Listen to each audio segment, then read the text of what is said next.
Hello friends, இன்றைக்கி இந்த பாலக் கடலைமா போட்டு பாலக் பேசன் கி சப்ஜின்னு ஒன்று பண்ணியிருந்தேன் இல்லையா, அது வாங்கவே எப்படி பண்ணுறதுன்னு பார்க்கலாம்.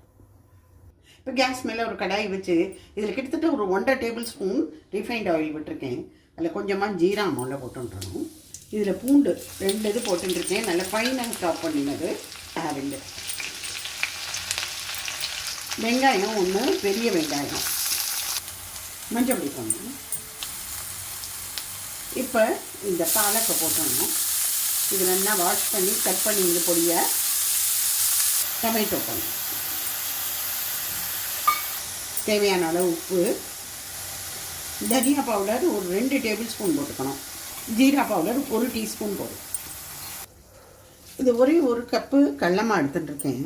இது வெறும் இதில் பேனில் ரோஸ்ட் பண்ணிக்க, ட்ரை ரோஸ்ட்டு, இந்த பச்சை வாசனை போகிற வரைக்கும் போகிறோம். இப்போ வறுத்த கடலை மாவை இதில் போட்டுடணும். நான் இங்கே ஃப்ரோசன் பீஸு வேக விட்டு வச்சுட்டுருக்கேன். பச்சை பட்டாணி கொஞ்சமாக ஒரு 1/4 கப்பு ஜலம் விடணும். கொஞ்சமாக சில்லி பவுடர் கொஞ்சம் போட்டுருக்கேன். ஸோ பாலக் பேசன் கா சப்ஜி ரெடி ஆகிடுது பாருங்கள். நிமிஷமாக ரெடி ஆக்கிடலாம். கஷ்டமே கிடையாது, ஜாஸ்தி இன்க்ரீடியன்ட்ஸ் தேவையில்லை, வெறும் வதக்கல் தான், அரைக்கலாம் வேண்டாம்.